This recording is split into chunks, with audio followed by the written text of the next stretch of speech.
L'Argentine est un immense pays en Amérique latine, mais en venant ici, on ne dirait pas que des latino-américains y vivent. C'est Buenos Aires, la capitale de l'Argentine, et une ville qui ressemble au maximum aux grandes capitales européennes. Madrid, Rome ou Paris. En fait, ce n'est pas surprenant, car plus de 70% des Argentins ont des racines européennes. Leurs ancêtres étaient principalement italiens, espagnols ou anglais. Selon cet indicateur, les Argentins sont même plus européens que les habitants des États-Unis. Et en général, l'Argentine a toujours été ouverte aux immigrants, et même maintenant, en pleine crise, des gens continuent de venir ici, y compris beaucoup de l'espace post-soviétique.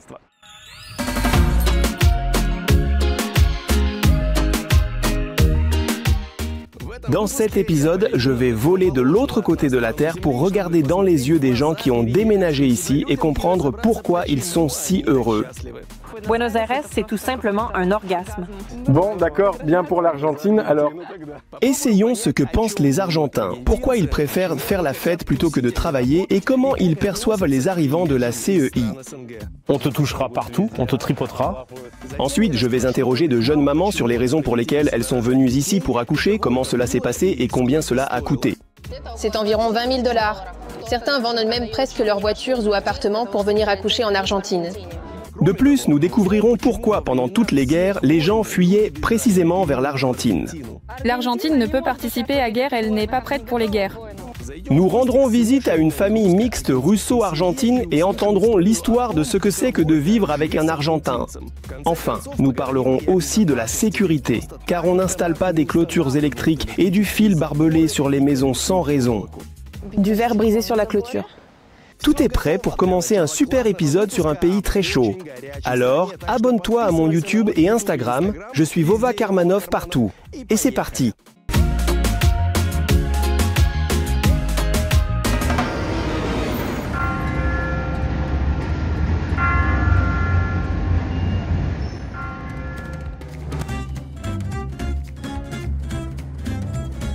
Souvent, dans les grandes villes, le quartier portuaire n'est pas un endroit très agréable et sûr, mais pas à Buenos Aires. Ici, Puerto Madero est le quartier le plus branché avec ses gratte-ciel en verre, ses bons restaurants et sa marina pour yacht. C'est justement à cause de l'un d'eux que tout le trafic a été arrêté ici. J'ai raté l'interview parce que les ponts ont été levés. Mais au moins, c'est beau pour moi, alors que les autres attendent nerveusement. Et tout ça pour un petit yacht? La moitié de la ville est bloquée.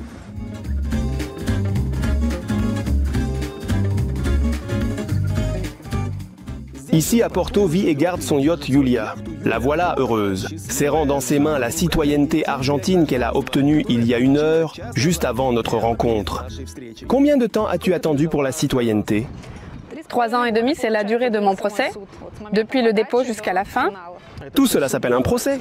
Ici, la citoyenneté se fait par tribunal. Ils prennent des décisions, le juge. Secrétaire gère ton dossier. Et quel était ce schéma en général? Quel était le fondement? J'ai obtenu la citoyenneté par la naissance. Il y a 6 ans, mes enfants sont nés ici. Nous n'avons pas demandé la citoyenneté. Nous avons d'abord vécu en Russie. À l'époque, ce n'était pas urgent. J'ai demandé la citoyenneté en 2019. Julia, après avoir traversé toute la bureaucratie argentine par elle-même, aide maintenant d'autres immigrants russophones qui sont très nombreux. L'année dernière, il y a eu une sorte de pic, en fait, j'ai l'impression ici. Oui, il se trouve que j'ai écrit mon guide et commencé à donner des consultations avant même la guerre. C'est-à-dire que cela n'était en aucun cas lié à la situation en Russie. Et puis il y a eu un pic, très évident bien sûr, début mars et un second, fin septembre, début octobre, quand il y avait beaucoup de demandes de consultation. Maintenant, bien sûr, Buenos Aires est complètement différent. C'est-à-dire qu'avant, si tu entendais parler russe, tu te disais « Mon Dieu, d'où viens-tu? Personne parle en russe. » Et maintenant, ici, il y a des cafés. Il y a juste eu une voisine russe au sushi. Hier soir, il y avait 4 ou 7 Russes. Beaucoup de gens sont venus en général. Buenos Aires se traduit par bon vent. Mais je suis tombé sur un vent mauvais qui a immédiatement attaqué ma caméra. Est-ce que ces vents sont courants? Oui, mais c'est l'automne et on approche l'hiver. Il y a 2 vents. Que se passe-t-il ici en hiver? En hiver à Buenos Aires, le maximum est de 0, ou plutôt le minimum est de 0 degrés. Parfois cela descend la nuit. Sinon, en général, il y a beaucoup de jours ensoleillés, mais il peut faire 15-20 degrés, donc c'est confortable. Il suffit d'un petit manteau, des baskets, c'est suffisant. Et en hiver, tout le monde essaie de partir quelque part où il fait plus chaud? Et si oui, où? Nous essayons, oui, s'envoler. La Turquie et l'Europe, tout le monde ici y va. Ah, en Europe. Oui, ici oui. Mais ici, les Argentins, presque tous, comme nous en avons parlé, sont des descendants d'Espagnols, d'Italiens. Et par conséquent, ils peuvent aller là-bas chez leurs proches ou simplement y aller en tant que touristes. C'est pourquoi, bien sûr, ils vont en Europe. L'Argentine se trouve dans l'autre hémisphère. Donc au printemps, c'est l'automne et feuilles jaunes. Et pour se réchauffer, ici on va vers le nord, pas vers le sud. Il n'y a pas de mer ici. C'est la rivière, va plus loin dans l'océan. Elle est marron parce qu'il y a beaucoup de limon, mais ce n'est pas la mer, on ne s'y baigne pas. Il faut partir, aller, quelque part. Et où les locaux vont-ils pour bronzer? Ils vont principalement aux Caraïbes, en République dominicaine. Ceux qui ont des visas vont à Miami, aux États-Unis. Ils vont aussi au Brésil. L'océan y est plus chaud. Et voilà l'hospitalité qui arrive. 2 verres gratuits de la maison. L'inventaire. On veut boire un petit apéritif? C'est comme... Eh bien, ça alors. Ah, il donne l'inventaire. La scène... Je ne sais pas comment me convaincre de boire. Ça devrait juste être gratuit. Non, en fait, nous n'avons pas commandé et il est comme ça. Les gens n'ont pas commandé d'alcool, alors apportons-leur. Oui, et un petit apéritif est indispensable le matin. Incroyable. Allez, pour la citoyenneté. D'accord pour l'Argentine.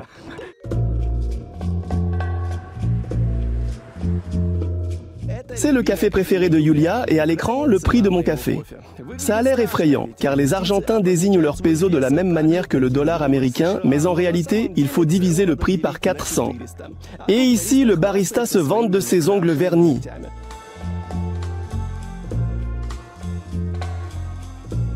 Dans ce café vraiment sympa, je bois du café de temps en temps et maintenant j'y rencontre constamment des Russes. Là-bas, un couple, 2 couples de mamans avec des bébés.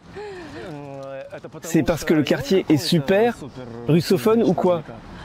Oui, nous sommes à Puerto Madero et c'est le quartier le plus cher. Donc il y a beaucoup de Russes ici maintenant. J'ai même une famille qui vit dans cet immeuble. Elle est russe et lui est argentin. Il dit « Je ne vis pas à Puerto Madero mais à Russo Madero ». Beaucoup de Russes. Donc il a déjà remarqué qu'ils sont arrivés en masse? Bien sûr, on les rencontre tout le temps dans les magasins. Il y en a beaucoup, partout, dans tous les cafés. Ce sont surtout des gens aisés qui sont venus. Il y a des gens de tous horizons, oui. Mais dans ce quartier, ce sont des gens aisés, donc ils vont toujours au restaurant et se rencontrent tous les jours. Et combien coûte la location d'un logement dans un quartier prisé par les russophones, par exemple? Eh bien, en moyenne maintenant, probablement 3 000 $. Ici, c'est-à-dire à partir de 2 000 pour les très petits et plus. Il y en a aussi pour 6 000 7 000. Donc en général, si on compare avec les Émirats, ce n'est pas si cher. Ou avec Moscou City. Acheter ici est même moins cher maintenant qu'à Moscou City, dans ses tours, ses appartements. Mais par rapport à d'autres quartiers ici, c'est beaucoup plus cher. Si on prend un quartier tout à fait ordinaire où vit la majorité des Argentins, combien là-bas environ? Écoutez, vous pouvez louer un studio là-bas pour environ 500 $, mais ici pour environ 2 000 $. Environ. Je suis en Argentine pour la première fois et l'apparence de Buenos Aires ne correspondait pas du tout à mes idées préconçues. Tout a l'air tellement bien ici. C'est beau ici. Il y a des morceaux d'Italie, des morceaux d'Espagne. La ville ressemble un peu à Paris, par endroits. Mais quand même, si tu sors plus loin de la ville, là c'est vraiment latino et d'autres bizarreries. Les gens qui vont en Argentine, hein. La première question. Et la sécurité, comment ça se passe? Sur quoi se déplacent-ils là-bas? Y a-t-il des bus? Ils vont arrêter? Oui. Indiens courent ici. Oh, avec des arcs et des flèches. Kyle est venu ici d'Ukraine, il y a environ 23 ans. Tu étais un tout jeune garçon et si loin en Argentine. Eh bien, ce n'était pas mon idée, mais celle de mes parents. Il y avait des rumeurs, c'est-à-dire un climat favorable, de la nourriture bon marché, pas de neige. Voilà, nous sommes partis. Quelqu'un est parti, a dit bon, tout est parfait, les gars, venez, c'est super. Il y a du travail, on paie bien, la viande est délicieuse et bon marché, bref, on peut vivre. Oui, les premiers qui sont venus, c'était la majorité. C'était des Ukrainiens à ce moment-là. Ensuite, oui, D'autres sont venus de pays voisins, comme la Russie, la Biélorussie. Déménager était bien plus dur. Pas d'internet, pas de GPS, pas de carte bancaire. C'était toute une histoire pour appeler à la maison, les grands-mères restées. Et pour appeler, il fallait acheter une carte spéciale, composer un numéro puis un autre numéro. Avec cette carte, tu avais exactement 5 minutes pour parler et l'appel était coupé. Il n'y avait pas d'internet, pas de téléphone, pas de smartphone. Maintenant, c'est beaucoup plus simple. À l'époque, en l'an 2000, les travailleurs de l'ex-URSS étaient en tête très recherchés. Ils prenaient des Russes, des Ukrainiens. Le propriétaire de l'usine ou de l'atelier, tu cherchais un emploi, il te donnait un travail. C'était donc prestigieux de travailler pour soi. De manière un peu crue, un homme blanc. Mais il y avait des moments où tu travaillais dans une usine, tu faisais un travail, le propriétaire de cette usine venait, un entrepreneur privé, et il venait avec son ami, te montrait et disait « Regarde, un Ukrainien est en train de travailler. Fierté. » Maintenant, Misha s'occupe de l'exportation et travaille comme guide. Mais après avoir déménagé d'Ukraine, il a commencé en tant qu'ouvrier. Mon premier travail était vraiment juste drôle. Connaissances m'ont demandé si je voulais bosser. 20 $ jour. Parfait. Que faut-il faire? Viens demain, je te montrerai. Et ils m'ont emmené dans un entrepôt. C'était une boîte pour toi. Il y avait des casquettes dedans, apportées de Chine, de la contrebande, ça. Déchirer l'étiquette de chaque bouchon, fabriqué en Chine. Et je restais assis à arracher l'étiquette. Il est toujours plus difficile pour les femmes de trouver un emploi. Mais la première solution que les femmes ont trouvée, celle qui arrivait à ce moment-là d'Ukraine, de Russie, c'était par exemple de vendre du café. Vendre du café dans la rue était assez rentable. Ici, on appelle cafétéro la personne qui vend du café de cette manière. Et en principe, ils ont bien gagné leur vie car le café se vendait bien, les Argentins. Le matin, les gens boivent du café et en plus, une fille ou une femme d'apparence agréable slave avec un bel accent arrive. Et voilà, Katia a elle-même imaginé son entreprise. Elle fait des gâteaux et les livre à ses clients en ville. Au début, c'était seulement pour les russophones. Et là, parfois, quelques Argentins, par hasard, qui se retrouvaient à notre anniversaire. Et puis, ça a échappé. À tout contrôle. Je ne peux pas finir de tricoter mon pull, parce que je fais des gâteaux tout le temps. Maintenant. Il n'est pas surprenant que Katia soit la première personne dans l'histoire de la chaîne à montrer elle-même ce qu'il y a dans son réfrigérateur. J'ai aussi été le premier dans quelque chose. Tout est écrit en russe chez toi. Vous n'avez que des clients russophones ou quoi? Non, j'ai 39 nationalités de clients. Et tu seras la première personne à goûter venant de Moldavie. Ouais, de quoi tu parles? Pour toi.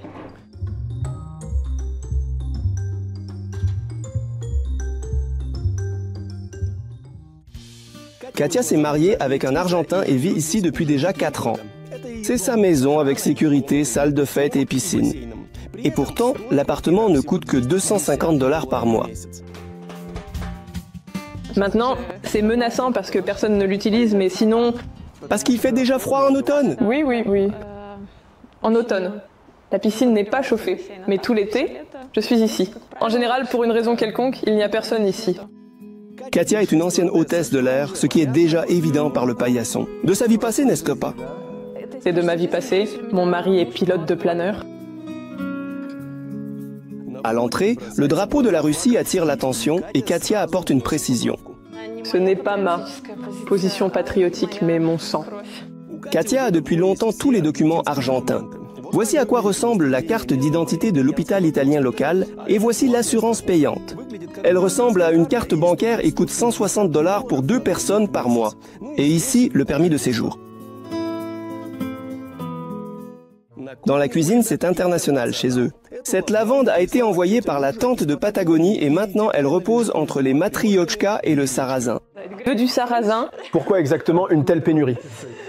Nous avons célébré mon anniversaire aux États-Unis et mes amis m'ont offert du sarrasin comme partie du cadeau. Et des sprats. Tu veux des sprats? Je vais bientôt dans les pays baltes. Là-bas, je mangerai bien. Mais le fan d'Alenka ici n'est pas Katia. C'est son mari qui l'a accroché. L'une d'elles a décoloré. Maintenant, une autre Alenka est accrochée. En ce moment, il fait du kva. J'ai du kva dans le réfrigérateur. Il fait du kva sans sabots ou enlève-t-il les sabots? Le mari de Katia est Martin. Et il ne sait pas seulement faire du kvass, il gère aussi toute une station-service. La culture russe, tout cela l'intéresse beaucoup, il en a envie. Il aime le medovik, la pastilla, le bortsch, les pelmeni. Eh bien, le harengue, c'est peut-être le seul truc qui lui est un peu indifférent. Peu importe. Il adore le sarrasin avec vodka. Et vous sortiez? Qui payait au restaurant? C'est lui qui payait. Tu sais comment ça se passait pour nous? La toute première fois que nous nous sommes rencontrés à Dubaï, c'était quand il était coincé. Et nous sommes simplement allés nous promener. Il m'a invité à dîner, c'est lui qui a payé. Quand je suis venue ici, je n'avais pas d'argent local, donc tout était à sa charge. Eh bien, pour les billets, j'avais des billets à tarif réduit, donc je les ai achetés moi-même au travail. Je lui achetais le billet au début, pendant que nous nous fréquentions, et il me remboursait. Vivre avec un Argentin. Je recommande Rire Rire. Pourquoi? Donne-nous des détails. Et regarde, je suis déesse. Quoi que tu fasses, tu es une déesse.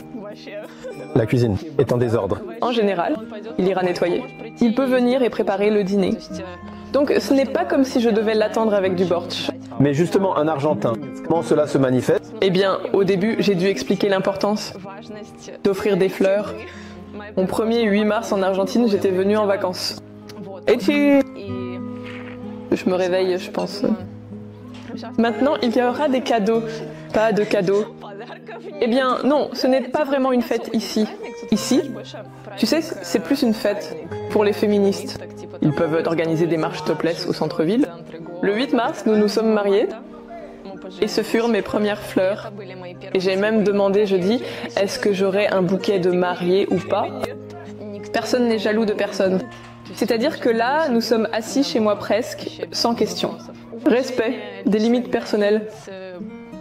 Soutien total. C'est-à-dire, peut-être que ce sont juste les caractéristiques d'un mec génial.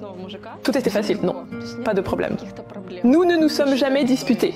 Comment réagit ta famille que ton mari est argentin? Au début, ils ont été stupéfaits en regardant la carte de l'endroit où nous allions vivre. Mais sinon, ils l'ont super bien accepté.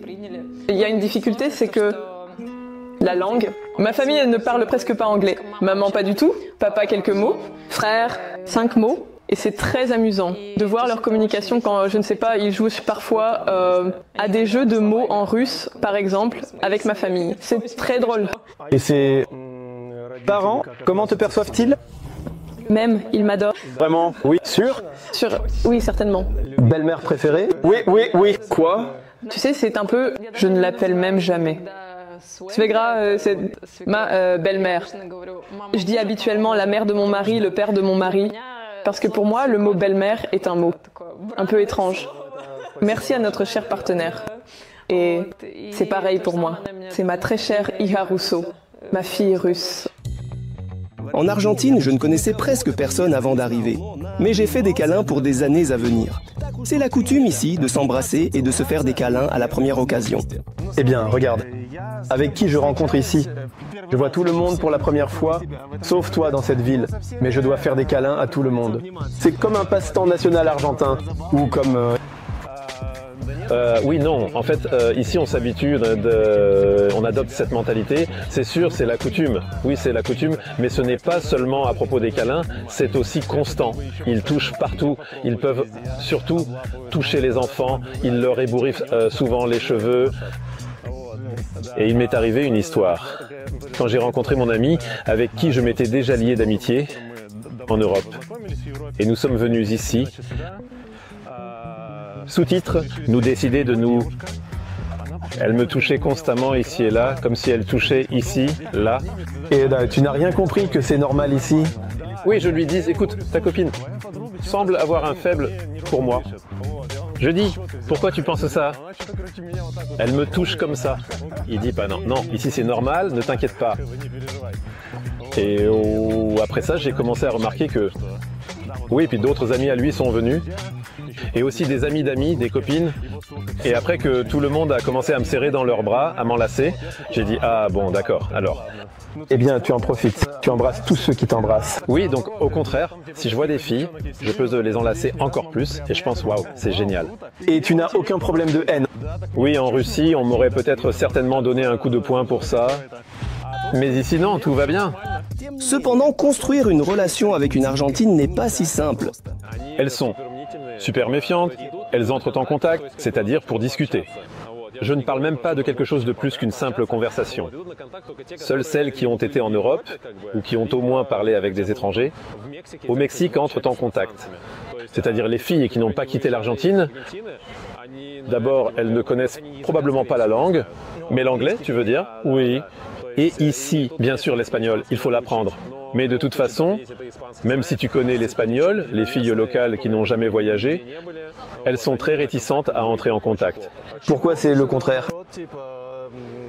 Ces filles simples aiment les étrangers? Non? Ici, c'est différent. Différent? Pourquoi? Parce que si tu vas au Brésil, si tu vas en Colombie, là-bas, ils te regarderont. Bon, toi d'accord, tu n'es pas aussi blond que moi. Ils regardent les garçons blonds et disent « Oh, viens ici ». Mais ici, non. J'ai rencontré une fille, une Argentine. Elle m'a même dit que les filles ne prêtent pas beaucoup attention aux autres parce que nous avons nos propres garçons. Oui, oui, et en quelque sorte, bien sûr, certainement. Ne pensent en aucun cas du mal des autres nationalités, mais ils sont certainement, absolument et très souvent habitués aux leurs, parfois. Alyosha est en Argentine depuis 3 mois et dit qu'il n'est pas facile de trouver ici une compatriote libre, car ceux qui partent si loin principalement en famille. Katia était hôtesse de l'air et a rencontré son mari lors d'un vol. Ma première arrivée en Argentine était lors d'un vol de travail. J'ai rencontré mon futur mari. Il était passager. Je n'avais pas assez de poulet pour lui, un poulet si romantique. Et vous êtes disputé? Au contraire, c'était vraiment un passager super gentil qui m'a aidé à traduire en anglais. Je n'avais pas un mot d'espagnol à l'époque. Et lui, au contraire, m'a en fait aidé à expliquer aux autres passagers la situation.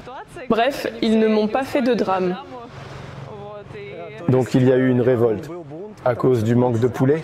Oui, les passagers aiment généralement agir ainsi. Je l'ai trouvé sur Facebook, nous avons un peu discuté, je savais quand il revenait, et il se trouve que son vol a été retardé. Il est resté coincé à Dubaï, jusqu'au prochain vol. Et moi je devais voler à Paris, mais j'ai été retirée de ce vol.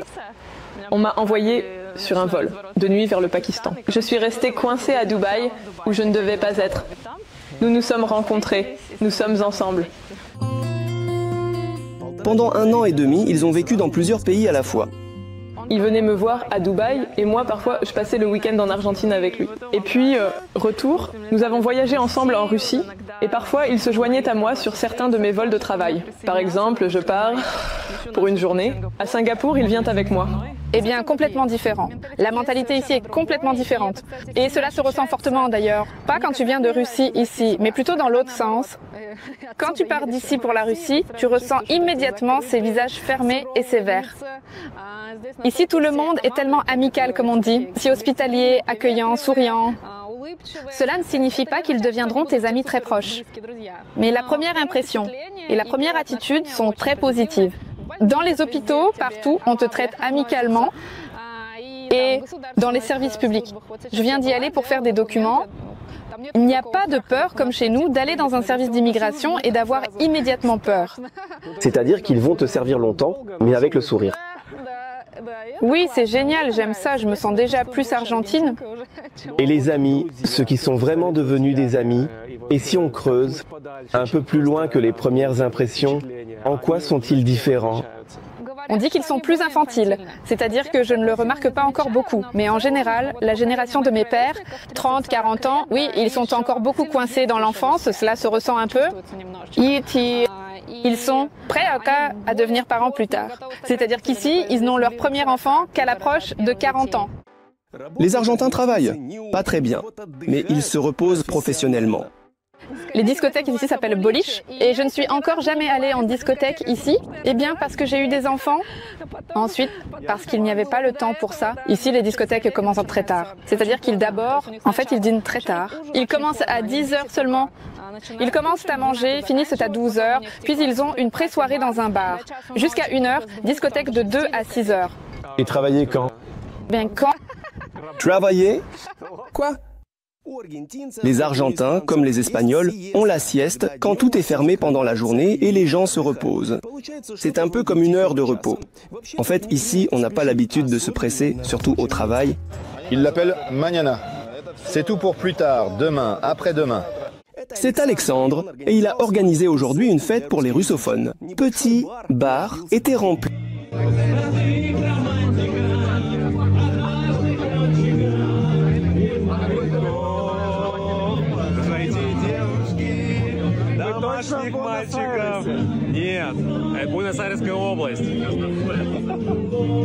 Aux tables, principalement des couples mariés, parce que déménager en Argentine, c'est une traversée de l'Atlantique, c'est un pas décisif et tout le monde ne peut pas le faire.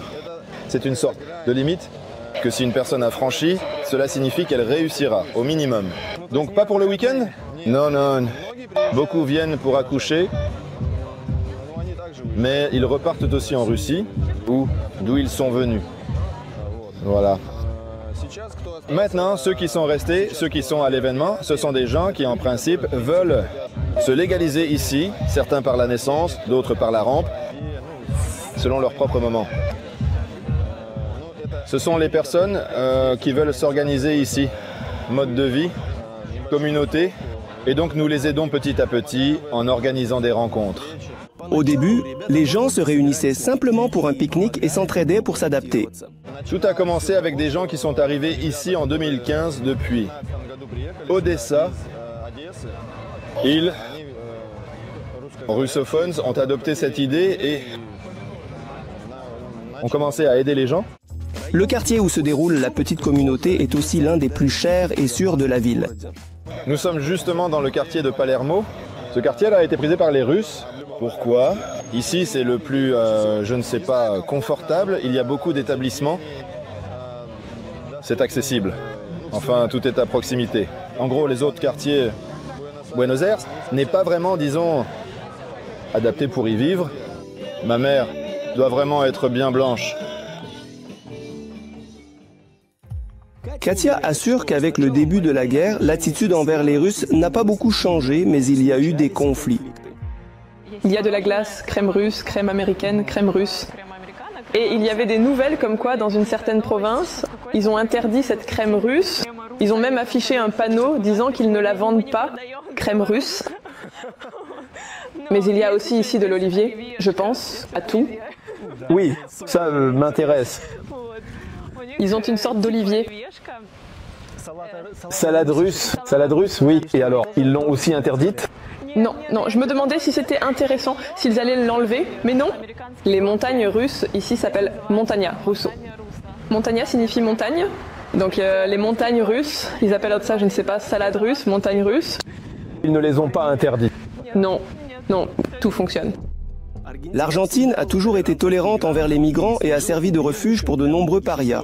Des barons de la drogue et des nazis s'y sont réfugiés. Voici une vidéo montrant comment la police découvre un énorme entrepôt d'artefacts allemands de l'époque d'Hitler. Il y a des légendes qui disent que même Hitler ne s'est pas suicidé dans le bunker, mais a vécu longtemps en Argentine. Eh bien, là où nous étions, à Vigili, il y a sa maison. Il y aurait séjourné, c'est ça? Ou comment? Où il Il a vécu comme s'il y était mort. Mais en réalité, il se rendait en Argentine. Et en Argentine, si tu vas dans cette région, tu verras une influence allemande. Parce que toute l'architecture, tout est allemand, allemand, allemand.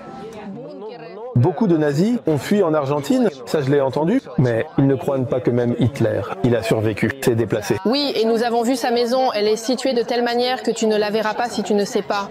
Elle a été rachetée. Peut-être Ekenda. Peut-être tous ceux qui sont là-bas, les grandes-mères et les grands-pères, elles racontent que c'était lui. C'est Anna. Elle est arrivée en Argentine depuis l'Ukraine en 2015. La guerre avec le Donbass a commencé, le dollar a commencé à fluctuer. Il y avait une compréhension que le pays n'avait pas d'avenir proche. L'Argentine est un pays de migrants entièrement ouvert à la communication, ouvert aux nouvelles personnes. Et c'était le bon choix. Anna est mariée à un Ukrainien, mais elle l'a rencontré ici, en Argentine. Et pourquoi est-il venu ici? Pour la même raison que mon mari est venu, parce qu'il était en âge d'être appelé et craignait de recevoir une convocation et de devoir aller à la guerre. Nous croyons tout de même que l'avenir est en Argentine, car il y a de très grandes ressources et parce que le pays est éloigné de tout conflit. Le pays a même calculé que si une explosion nucléaire se produisait, Dieu nous en préserve, en Ukraine, elle n'atteindrait pas l'Argentine. Mais même sans menace nucléaire, il y a des problèmes de sécurité en Argentine. C'est un interphone. La chose la plus inutile en Argentine. Parce qu'il n'y a pas de nom de famille. Non. Parce que maintenant, tu es arrivé, tu appelais à mon appartement, je dois quand même descendre pour t'ouvrir. Je ne peux pas ouvrir depuis l'extérieur de l'appartement. C'est fait pour des raisons de sécurité. Parce qu'il y en a beaucoup comme ça. Avant, les personnes âgées se faisaient me voler. Je suis ton petit-fils. À côté de la maison de Katia, il y a une école pour enfants spéciaux. Et toutes les clôtures autour sont renforcées avec des pointes en fer et une clôture électrique, qui est toujours sous tension. Du verre brisé sur la clôture électrique. Ses fils sont déjà sur une autre petite maison. Et des pointes en acier, voilà tout l'équipement. Oui. 2 caméras. Il n'y a pas aussi des caméras à l'entrée? Champ de mine, où est-il? Ah, rien pour moi. Dans le quartier de Katia, il y a presque une clôture électrique sur chaque maison. C'est-à-dire qu'elle est sous tension, mais on ne sait pas si c'est le cas maintenant ou non. Je ne sais pas comment vérifier, mais je pense que chaque nuit, elle est sous tension.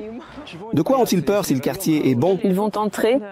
Quelqu'un viendra probablement d'un autre quartier, probablement ta Cussette. Oui. Et ils entreront. Et ils entrent. Et récemment, as-tu entendu parler de tel cas? Eh bien, même récemment sur Instagram, j'ai vu sur Insta, malheureusement, ils sont entrés chez nos amis. Ils peuvent entrer chez les russophones. Ça arrive. Et voler dans la rue, voilà. La police patrouille, n'est-ce pas? Oui, et ils volent aussi. Ils volent? Comment ça? C'est une chose. Quand ils sont dans le civil, ils peuvent être aussi... Donc il y a peu de confiance, n'est-ce pas? Dans tous les pays d'Amérique latine, il y a beaucoup de sans-abri. L'Argentine n'est pas une exception, mais il me semble qu'il y en a moins ici qu'au Brésil ou en Colombie. Ici aussi, oui, il y a des sans-abri. Car il fait assez chaud d'ici, le climat est bon, ils peuvent vivre dans la rue toute l'année. Donc, mais ils ne sont pas dangereux, ils dorment juste dans la rue. Ils n'attaquent pas les gens? Non. Y a-t-il ici quelque chose, les favelas brésiliennes des bidonvilles, comment les appelle-t-on ici? Oui, d'ici, on les appelle villas, ces bidonvilles. Des quartiers pauvres, mais il y a des gens différents là-bas. Il y a des travailleurs qui vivent simplement là et vont travailler, je ne sais pas, comme caissiers dans un supermarché local. Il y a vraiment des toxicomanes et des petits voleurs qui sortent en ville uniquement pour voler. Un iPhone, négligemment laissé, pour se procurer une dose. Ici, quand quelque chose comme ça se produit, un vol à main armée, c'est un très grand retentissement. Ensuite, à la télévision, ils en parlent pendant une semaine dans les actualités que quelque chose comme ça s'est produit. Mais principalement, bien sûr, ce sont des petits voleurs qui voient simplement trop... C'est comme ça. Sur un terrain boueux, il ne va même pas courir, voler et s'enfuir. Il suffit que tu te distrais, que tu partes et que tu laisses, alors très probablement, il l'a déjà repéré. Par endroits à Buenos Aires, il y a une nette séparation entre les bons et les mauvais quartiers, et la frontière peut simplement passer le long d'une certaine rue. L'autoroute du 25 mai, elle passe par ici. Tout ce qui est en dessous est assez peu sûr. C'est-à-dire qu'il vaut mieux ne pas venir ici avec un téléphone cher. Et ici, en principe, toute cette zone, ici, c'est tout comme si c'était très... assez sûr. C'est aussi en quelque sorte super sécurisé, mais cela attire des gens ici parce qu'il y a des choses à voler. C'est pourquoi il faut aussi être toujours vigilant ici et tourner la tête plus souvent. Nous marchons maintenant dans le quartier, je sens que c'est sûr, je ne m'inquiète même pas pour la caméra, maintenant. J'ai 2 téléphones, le premier est un peu plus cher, le deuxième est un peu moins cher. Pour les quartiers généraux? Oui, c'est-à-dire que par exemple, j'ai même une carte SIM russe ici. Sur ce téléphone, mais je ne m'inquiète pas parce que je sais que je ne le perdrai pas aujourd'hui, car je me promène dans un quartier normal. Je n'irai pas dans ces quartiers-là après 11 heures, si ce n'est pas nécessaire. Je préfère rentrer à nouveau dans mes appartements, changer de téléphone, de carte SIM et prendre genre l'ancien téléphone. Parce que après 11 heures, quand même, si tu veux ne pas te séparer de ton téléphone, voilà, pour toujours, alors il faut s'en séparer temporairement, au moins après 11 heures. Mais il y a une chance qu'on te le vole, non? 100% de chance. Mais de toute façon, en Europe, l'Échat a eu plus de problèmes. Je suis arrivé à Belgrade, par exemple, l'une des villes les plus sûres. En réalité, et on m'a volé mon téléphone dans les 2 premières semaines. Et ici, je suis déjà là depuis 2 mois, le 3e mois commence et je n'ai même pas eu un soupçon. Personne ne doit s'approcher à moins de 3 mètres. pour que tu puisses avoir une marge de manœuvre. Ils peuvent en s'approcher, comme ça sortir un couteau et c'est tout. Mais ici, bien sûr, cela n'arrivera pas. C'est plus Agora Lydia probablement. En réalité, Buenos Aires, la ville la plus sûre d'Argentine. Mais j'étais avec mon ami dans sa ville natale et nous sortons avec lui et il laisse la voiture en marche dans la rue. Il y a plein de gens qui passent, c'est déjà le soir. Plein de gens passent. Il dit, allons-y, nous devions aller au magasin pour acheter quelque chose, pour son chien. Il laisse la voiture en marche et je me dis, oui, ne t'inquiète pas, ici personne ne fera rien, vraiment. Des grilles sur tous les petits magasins. Je suis allée chez le coiffeur. D'abord, je téléphone. Ensuite, avant qu'ils viennent me voir, vérifier donc c'est bien moi. Et seulement après, ils ouvrent. Maintenant, je me suis habituée. Je porte juste mon sac en bandoulière avec le téléphone. Je ne vais pas là où ce n'est pas nécessaire. Tu peux marcher les mains dans les poches, tu tiens ton téléphone, et je connais nos filles. Elles se faisaient parfois voler comme ça, on leur prenait malheureusement le téléphone de la main, et voilà, au revoir. Eh bien, c'est simplement chiant, et c'était vraiment frustrant. Ces cloisons dans les taxis sont restées depuis le coronavirus et le taxi lui-même ne coûte presque rien. Il met le compteur, en général ici tout sera honnête, n'est-ce pas? Oui, s'il est allumé, oui. Il a allumé, c'est tout de suite seulement 300 roubles. C'est une taxe. 300 pesos, c'est un peu moins d'$1. Et quoi, il faut s'attacher à l'arrière? Eh bien, je vais m'attacher. Cathy s'émerveille de son quartier même depuis la fenêtre de la voiture. Très savoureux, très bon marché. Une diversité incroyable. Une de mes choses préférées est aussi de me promener dans les étals de légumes et de regarder. Celui-ci a de la papaye, le suivant a de la maracuja, des légumes, des fruits. Ce sera accessible à tous. Dans les rues de Buenos Aires, un mélange varié principalement des motifs européens, nous marchons, chaque côté, il y a des maisons espagnoles ou anglaises et celles-ci rappellent les États-Unis. Le Venezuela, c'est juste un orgasme, pas des constructions. Il suffit de marcher et de filmer chaque maison. Ici, c'est un super mélange de cultures. Mon mari est ici, j'ai dit, des descendants d'Italiens. Les parents vivent ici. Cette maison appartenait autrefois aux Anglais.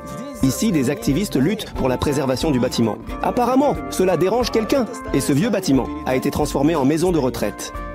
Là-bas, des mamies sont assises. Oui. Ici, il y a un passage piéton pour les sourds. Admettez-le, ce n'est pas ce à quoi on s'attendait de ce qui semblait dangereux en Amérique latine. Et voici un autre truc des grand-mères locales. C'est pour que les chiens ne fassent non pas leurs besoins. Je ne sais pas exactement comment les habitants pensent que cela fonctionne, mais ils entourent. Comme ça, parfois, ils peuvent le mettre près de la maison et ils croient que le chien passera à côté. Et as-tu vu qu'un chien ne passait pas à côté? Non, le chien s'en fiche.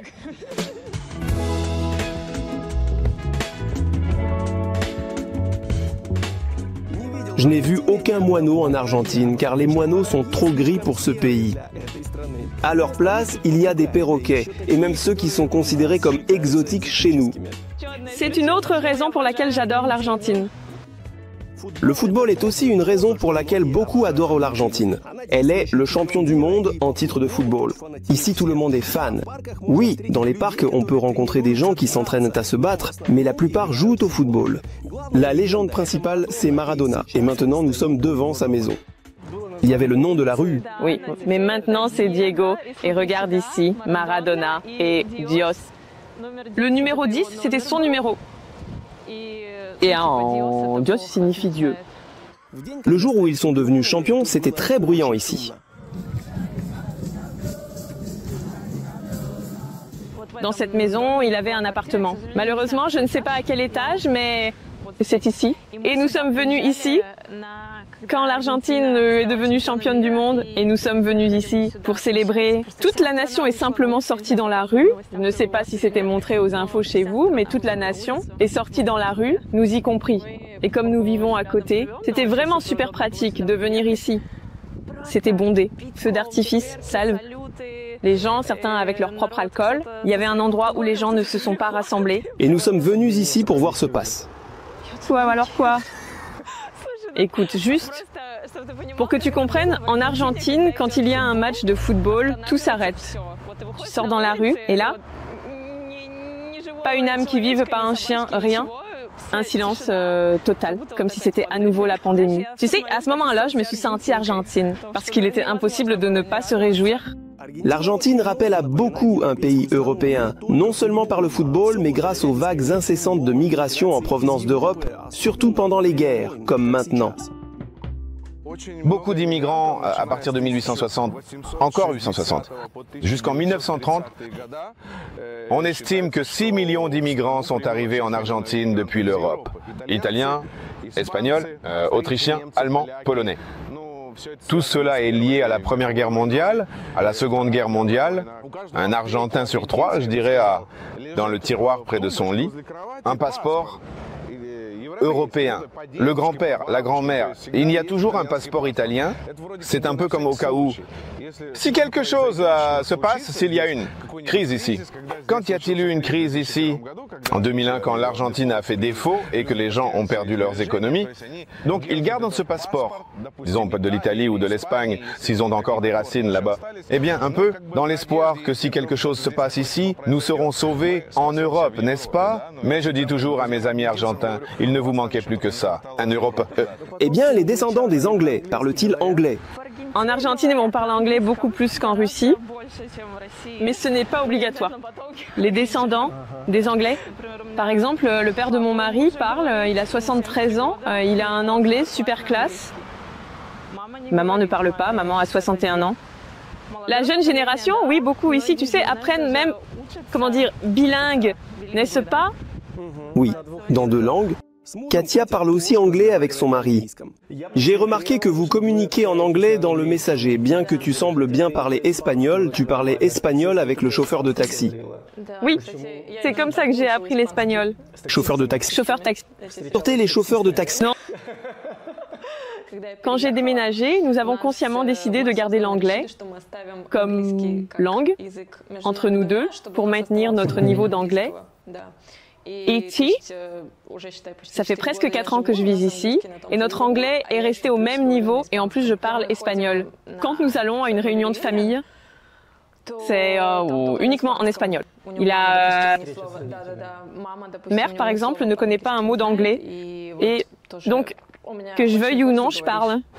Les Argentins, ils se considèrent vraiment comme des Européens, c'est-à-dire, si tu regardes, tu ne dirais pas non plus qu'ils sont vraiment latino-américains, ils sont européens, c'est-à-dire, par exemple, comme tous mes amis, l'ami de mon ami argentin, beaucoup ont des seconds passeports. C'est-à-dire, par exemple, mon ami a un deuxième passeport italien. Tu regardes, par exemple, leur nom de famille, comme Bonessi, par exemple. Et c'est un nom de famille italien. Et il y en a beaucoup, beaucoup qui obtiennent réellement un passeport italien. C'est un peu coûteux, il faut payer un peu d'argent, mais c'est très facile et simple à faire. Donc beaucoup ont aussi la citoyenneté italienne en raison de leur origine. En jugeant par la langue, l'Argentine peut sembler être une deuxième Espagne. Mais si tu grattes bien un Argentin, tu verras plutôt un Italien qu'un Espagnol. Nous sommes assis dans un restaurant italien, donc notre nourriture est italienne. Mais ici, en Argentine, j'ai compris qu'il y a même plus de racines italiennes chez les Argentins que d'Espagnols. Bien que la langue ait prévalu, pourquoi s'est-il produit, tu ne sais pas? Pourquoi? Je ne peux pas dire, je ne suis pas vraiment historien, etc. Mais le fait est que parmi mes amis argentins qui vivent ici, ce sont vraiment des Argentins. Ils ont principalement, presque tous leurs racines remontent en Italie. Par exemple, leurs grands-parents ou leurs parents ont émigré à l'époque. C'est un pays d'émigrants. Ici, tout le monde a quelqu'un qui a émigré. Des millions d'Italiens sont venus et se sont intégrés dans une société hispanophone déjà établie. C'est pourquoi la langue italienne a été progressivement oubliée. Il y a quelques mots qui sont utilisés dans le langage courant, par exemple ici en Argentine. Par exemple, le mot italien lavorare. Lavorare signifie travailler et les Argentins l'utilisent avec succès jusqu'à aujourd'hui. C'est-à-dire dans le jargon familier, c'est si les gens parlent entre eux, ils disent « me voy laborar », laborar et travail. Mais cela est resté encore une fois des mêmes Italiens qui sont venus ici. À ce moment-là, c'était la vague la plus importante et la plus puissante d'Italiens vers les États-Unis. C'est la même vague? La même vague, oui, oui. Certains disaient l'Argentine s'aspira. Oui, les Espagnols, les Italiens, les Galiciens, comme on les appelle ici. En Argentine, il y a beaucoup de migrants des pays asiatiques. Et nous promenons dans le quartier coréen. Ici, ils travaillent, mais n'y vivent pas. Ici, c'est le quartier des Coréens. Et tous ces petits magasins leur appartiennent. C'est déjà des vêtements. Nous arriverons à la rue où il y a beaucoup de petits restaurants coréens. Dommage que nous n'ayons pas le temps maintenant, mais là-bas, on peut vraiment bien manger, même du barbecue coréen. C'est à base de chiens? Non. Alors tu es coréenne. Et ces Coréens parlent déjà espagnol? Oui. Ici, c'est notre génération. Beaucoup d'entre eux sont déjà nés ici. Et ils parlent un espagnol parfait. Tu ne comprendrais même pas qu'il est coréen si tu l'entends simplement parler. Et quand tu y vas, ça ne colle pas. Tu vois un Coréen, mais il parle un espagnol incroyable et ça te fait exploser le cerveau. Comment est-ce possible? Et ceux qui, disons, sont plus âgés, ils sont venus ici, ceux-là, bien sûr, ont appris ici, mais ils restent quand même, tu sais, dans une société super fermée, tu sais. En général, ils se marient tous entre eux. Pour parler de la nourriture en Argentine, nous allons le faire dans un restaurant italien plutôt que coréen. Il y a plus de restaurants italiens que d'espagnols, c'est certain. Donc en Espagne, la paella, ici, il est beaucoup plus rare de trouver de la paella que des pâtes, de la pizza.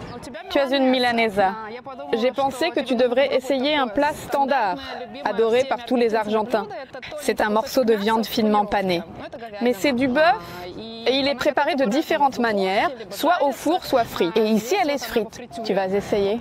On dit généralement que c'est un plat italien, mais en réalité, en Argentine, il est beaucoup plus populaire qu'en Italie. Chantante, en chœur. Ici, j'ai complètement arrêté de cuisiner et je suis devenu paresseux. Je ne sais pas maintenant si je retourne en Europe, je ne sais pas comment je vais faire là-bas parce que j'ai toujours été un grand amateur de cuisiner moi-même quelque chose, surtout mes plats habituels.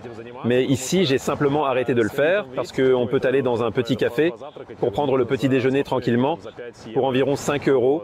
Ou par exemple, si tu veux, enfin d'accord, même si tu veux cuisiner quelque chose comme des pommes de terre ou autre chose, il est plus simple d'aller dans des buffets spéciaux où tu achètes au poids. Tu te sers de la nourriture et tu comptes en fonction de l'argent. Voilà, cette nourriture prête. Est-ce que ça vaut la peine de se compliquer la vie? Bon, parce qu'en réalité, tu pourrais même dépenser plus d'argent si tu commences à le cuisiner toi-même. Plein de lait concentré sucré cuit. Les Argentins adorent en mettre dans tous les desserts. Ça s'appelle dulce de leche. Malgré l'alcool accessible et les riches traditions viticoles, les Argentins connaissent leurs limites. Super sucré. Il y a des gens qui manquent de crème aigre. Eh bien, on peut sur l'autoroute. Quand il n'y a pas de ricotta, ce n'est pas du fromage blanc, c'est de la ricotta qu'il faut. Mais il y a déjà des spécialistes qui sont venus de là-bas et qui font déjà de la crème aigre, de la ricotta et préparent des pelmeni. Malgré l'alcool accessible et les riches traditions viticoles, les Argentins connaissent leurs limites. Ici, il n'y a pas d'alcoolisme. Ils ne boivent pas, quelques-uns, un peu de whisky. Mais il n'y a pas cette habitude de boire vodka. Non, c'est juste comme chez nous, pour être d'accord en général. Et partout, le vin est très bon et il est très bon marché. C'est-à-dire que dans certains établissements, vous arrivez et vous voyez que la bière coûte 1300 pesos et le vin coûte 1500 pesos. Et vous vous dites, pourquoi ne pas boire du vin? Parfois, même un bon vin vous coûtera beaucoup moins cher qu'une bonne bière. C'est pourquoi il vaut parfois mieux boire du vin ici. En Argentine, tout est bon marché, mais gagner de l'argent est difficile. En déménageant avec votre revenu, vous pouvez obtenir un confort européen à un prix inférieur. Vous pouvez avoir un revenu minimum en ligne en Russie, un salaire moyen en Russie, mais ici, vous vivrez très confortablement. Mais ce n'est pas toujours le cas. Eh bien, l'Argentine, en général, ce n'est pas pour travailler. Les employés de mes amis gagnent 5000 pesos par jour. Je pense que c'est des miettes, en réalité. C'est 10 $. Ce n'est pas suffisant. Quel type d'entreprise immigrant ouvre-t-il? Des restaurants, des cafés. En ce moment, une de mes connaissances ouvre un studio créatif. Différent. Des studios de yoga. Est-ce principalement des services pour les russophones ou aussi pour les Argentins? Ici, c'est plutôt pour les Argentins. Nous comprenons bien que nous avons besoin de l'argent des Argentins. Il y a maintenant beaucoup de Russes et je pense que c'est une émigration très cool parce que les gens ne sont pas venus ici pour gagner de l'argent. mais ils sont venus ici avec de l'argent pour investir dans le pays. Et pour l'Argentine, c'est magnifique. Ce sont des gens intelligents qui sont venus construire leur vie dans le pays avec leur argent, leurs pensées, leurs idées. Et je pense que dans quelques années, il y aura beaucoup de services cool et de business intéressants. D'accord, mais ici, ils étouffent les entreprises. Toutes ces personnes sont-elles vraiment venues pour ouvrir des entreprises? Il y a des systèmes parallèles que tous les Argentins utilisent pour ne pas payer tous ces impôts.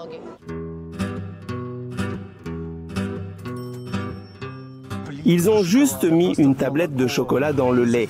Et c'est leur chocolat chaud? Oui, apparemment. Tu n'as pas encore bu ça? Je pense que c'est vraiment du lait ordinaire, juste avec une tablette de chocolat. Et elle fond? Elle est faite exprès pour fondre? C'est plus de yoni. Les Argentins sont des professionnels du repos. Les Buenos Aires s'appellent la ville Bears et le soir, ils peuvent fermer une rue et faire la fête jusqu'au matin. C'est ici que j'ai laissé Lyosha. Je suis sûr que tout ira bien pour lui car il est ici avec ses amis argentins. Ce voyage en Amérique latine a complètement changé mon opinion sur notre planète. Et dans cette vidéo, je ne pourrai pas vous transmettre toutes ces impressions. J'ai partagé beaucoup de choses dans les stories à la une de mon Instagram. N'oublie pas de t'abonner. Là-bas, je suis Vova Karmanov.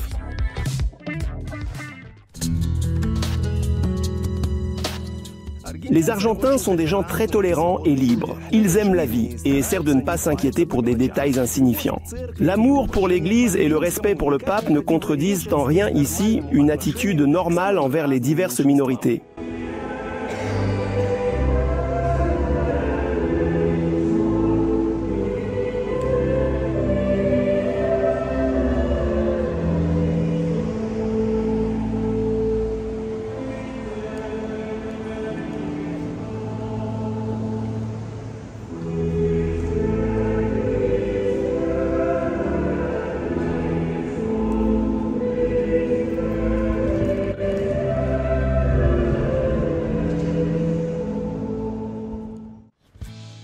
Avec le début de la guerre, un flot de femmes enceintes en provenance de Russie a afflué en Argentine. À un certain moment, les Argentins ont même retenu un avion, suspecté d'être rempli de femmes enceintes. Tous ces scandales qui nous parviennent dans les titres des journaux populaires, que tout le monde a cessé de laisser entrer les Russes, ont arrêté l'avion avec les Russes enceintes, tout le monde a été dispersé. Tout cela, je soupçonne que ce n'est pas vrai.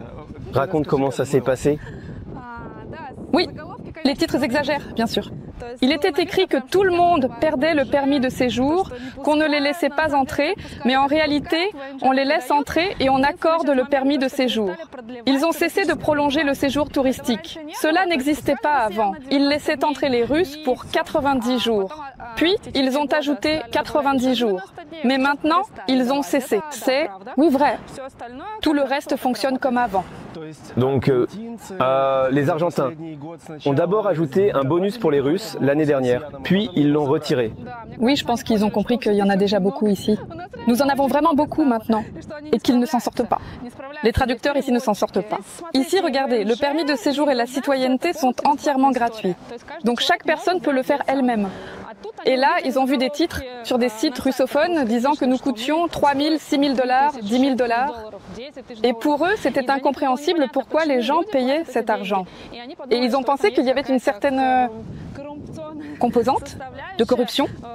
Peut-être que certaines de ces femmes viennent et peut-être vendent le droit d'accoucher ici, etc. C'est-à-dire qu'ils soupçonnent que quelqu'un essaie même d'acheter cela sans certainement accoucher. Par exemple, une femme enceinte arrive sans père, mais ils inscrivent un homme quelconque et il obtient le droit à la citoyenneté. Comment font-ils? Ils accordent la citoyenneté à tous ceux qui ont accouché ici, à l'enfant et aux parents. L'enfant obtient automatiquement la citoyenneté par droit du sol, c'est-à-dire qu'un enfant né ici est automatiquement citoyen de l'Argentine. Ses parents ont le droit de demander la citoyenneté. Ils doivent donc suivre une procédure. Cela dure environ 2-3 ans. J'ai des jumeaux. Oui, j'ai eu 2 Argentins d'un coup, donc ils auraient dû me donner la citoyenneté 2 fois plus vite. Tu as autant d'Argentins dans ta famille que de non-Argentins. Maintenant, il y en a plus. Maintenant, il se trouve que je suis aussi argentine. Il est déjà resté, mais il lui reste avant la citoyenneté. Et vous n'êtes pas synchronisés? Ici, il se trouve que chaque conjoint va chez un juge différent et chaque affaire avance. Dans le mien, à son propre rythme. Donc pour lui aussi, ce sera bientôt prêt, mais pas encore. Combien cela coûte-t-il pour les gens de Russie ou d'Ukraine de venir ici pour accoucher et obtenir tous les documents? Pas toutes les nationalités pour l'enfant. Pour l'enfant, c'est rapide. Cela prend 3 semaines après la naissance. Tout est fait dans un paquet complet de documents. Il n'y a plus de problème pour avoir un enfant maintenant. Les documents. Quant au coût, si nous parlons des services d'un assistant, d'un traducteur, de la société, de la location d'un appartement, du paiement de l'hôpital et du médecin, cela coûte environ 20 000 $. Il est beaucoup plus cher d'accoucher au Mexique, beaucoup plus cher au Chili. Et en plus, les documents ne sont pas si faciles à obtenir, donc ici, ce sont encore les meilleures conditions. À mon avis, beaucoup de gens viennent accoucher. Et je vois que certains vendent même des voitures ou des appartements. Pour venir et accoucher en Argentine, il y a vraiment beaucoup de gens. En février, j'ai assisté personnellement à 16 accouchements. Beaucoup.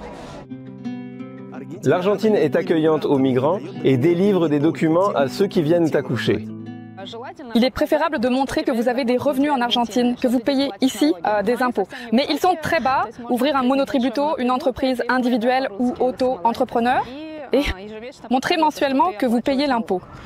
Tout le reste, seul le certificat de non-condamnation prouvant votre absence de casier judiciaire en Russie, Interpol vérifie votre casier judiciaire. En général, il n'y a pas d'autres exigences pour les parents.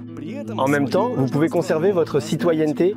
Je suis plutôt bien disposée envers la Russie. Je ne jure pas que je n'y retournerai jamais. Mais si vous le souhaitez, vous pouvez rester uniquement argentin. D'ailleurs, il est impossible de renoncer à la citoyenneté argentine.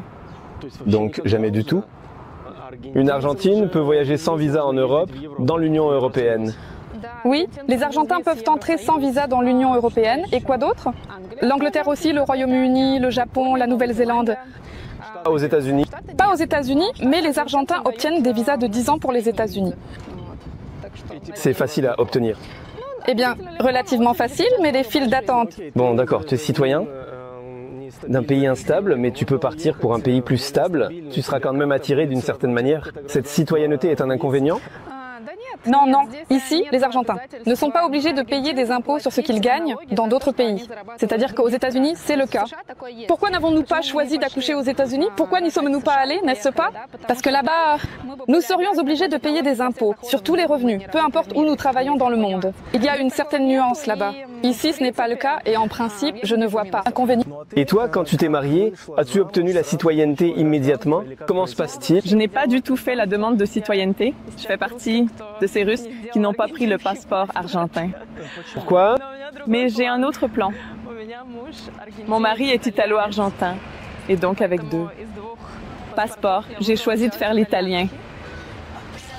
Et c'est l'un ou l'autre? Autant que je sache, il me semble que les Russes peuvent avoir 2 passeports. Peut-être que je me trompe. On peut en avoir 3, et l'italien et l'argentin. Se compliquer la vie, faire des démarches pour 2 pays. Il n'y a pas une grande différence là-bas, mais avec l'italien, c'est plus facile, par exemple, pour le visa pour les États-Unis. Il faut être marié depuis 3 ans, apprendre la langue, passer un examen. Donc c'est déjà derrière moi, j'ai déjà réussi. Donc tu as presque déjà fait ton passeport italien? Maintenant, je suis bloquée. Il y a encore, en gros, des choses à régler avec les documents pour tout soumettre. Mais pour l'instant, j'ai mis ça de côté. Et pour l'instant, seulement avec mon passeport russe, qu'il vaut mieux cacher maintenant. Les enfants de Yulia, nés en Argentine, ont déjà 6 ans. Ils ne vont pas encore à l'école. Nous considérons la maternelle comme non obligatoire. Donc ils ne vont nulle part? Non, ils n'y vont pas. Il y a eu une période où ils allaient un peu à la maternelle. Ils allaient au camp de jour. Ils ont appris l'espagnol, ils parlent espagnol. Mais en général, pour l'instant, ils sont en enseignement à domicile chez nous. Mais ils ont déjà été en Russie? Ils étaient tout petits. Ils ont eu l'impression que c'était génial là-bas, pour une raison quelconque. Ils y ont été jusqu'à l'âge de 2 ans. Mais ils ont toujours envie, genre, allons en Russie et allons en bateau à Moscou. C'est ce qu'ils me disent. Bien qu'ils ne se souviennent pas. Je pense qu'ils ne se souviennent pas. Je me souviens seulement à quel point c'était difficile d'habiller 2 enfants en hiver avant de sortir. Non, non, non, je n'en veux plus. Qui sont vos amis, famille? Avec qui communiquez-vous? Sont-ils russophones ou d'autres personnes? Au début, oui, c'était uniquement des migrants russophones. Et puis, quand les enfants ils ont commencé à marcher, ils allaient un peu à la maternelle. Nous avons commencé à faire connaissance avec les parents de leurs camarades de classe. Et voilà, nous avons formé un petit cercle social argentin avec ses parents, dont les enfants ont le même âge que les nôtres. Et grâce à ces amis argentins, j'ai appris l'espagnol. Et il s'est amélioré, bon, car il fallait communiquer avec eux. Et maintenant, je parle déjà assez bien. Ici, l'école dure 6 ans, c'est obligatoire, donc mes enfants. L'année prochaine, quand ils auront 6 ans, parce qu'il sera bientôt, ils devront aller à l'école. Ici, cela se divise en 2 niveaux, primaria et secondaria, 6 ans pour l'un, 6 ans pour l'autre. Au total, tu étudies 12 ans. Ici, l'approche de l'éducation est très légère au début. C'est-à-dire qu'on ne force pas les enfants à faire des devoirs dès la première année. Les enseignants essaient de faire en sorte que les enfants aiment apprendre, qu'ils aillent à l'école avec plaisir. J'apprécie beaucoup cette approche. Et ensuite, quand l'enfant grandit, devient conscient, il est déjà lui-même orienté vers les résultats. S'il veut étudier, il obtient de bons résultats. C'est pourquoi l'école est considérée comme plus faible qu'en Russie, par exemple, ou que dans les pays de la CEI, mais les universités, en revanche, sont considérées comme assez fortes. Les enfants, par conséquent, iront étudier en espagnol. Et s'il y a un grand désir, il y a soit une crèche en langue russe, soit un collège russophone, une école ou autre. Pas encore. Il y en a une, c'est l'école de l'ambassade. Mais c'est difficile d'y entrer, c'est principalement pour les enfants de diplomates. Parfois, s'il y a des places, d'autres personnes qui souhaitent une école russe peuvent y entrer. Mais cela signifie bien sûr étudier. Selon les semestres russes, mais ici c'est différent, que l'automne et l'hiver c'est compliqué pour l'enfant. Beaucoup d'émigrants sont arrivés récemment et il semble qu'ils veulent ouvrir une école russe, mais c'est compliqué. Il est difficile d'obtenir un certificat pour ouvrir une crèche ou une école. J'espère qu'ils réussiront. C'est utile pour quelqu'un. Moi, je n'enverrai pas mes enfants dans une école russe. Qu'ils apprennent l'espagnol et l'anglais. Dans les écoles privées, c'est abordable et souvent l'enseignement se fait directement dans 2 langues, l'espagnol et l'anglais. Et quels sont les prix des écoles? Eh bien, ce n'est pas cher. Peut-être que cela coûte 300-400 $ par mois. École, voilà, la primaire, oui, c'est-à-dire la première. C'est une école privée et l'école publique et c'est gratuite? L'école publique est gratuite, accessible à tous. C'est-à-dire que même un touriste avec un passeport étranger peut aller à l'école gratuite. Il est un peu plus difficile d'y entrer car les écoles gratuites se divisent aussi en bonnes et mauvaises. Tu dois t'inscrire là-bas via un système d'inscription électronique. Mais de nombreux migrants qui sont arrivés cette année ont pu inscrire leurs enfants à la fois dans des écoles et des jardins d'enfants gratuits. En parlant des inconvénients de l'Argentine, tout le monde mentionne la lenteur et le mauvais service. Mais d'un autre côté, cela ouvre des niches commerciales libres pour les migrants actifs. En Argentine, les services laissent à désirer. Ici, il faut implémenter précisément le service qui existe en Russie. Et si les gens s'en occupaient, d'accord. Ici, il faut le promouvoir. Pour un esprit russe, il est très difficile de s'adapter que on reporte au lendemain ou on est en retard. Tu viens quelque part, le serveur te parle, bien comme si tu étais son frérot, tu sais, comparé à un quelconque manicure.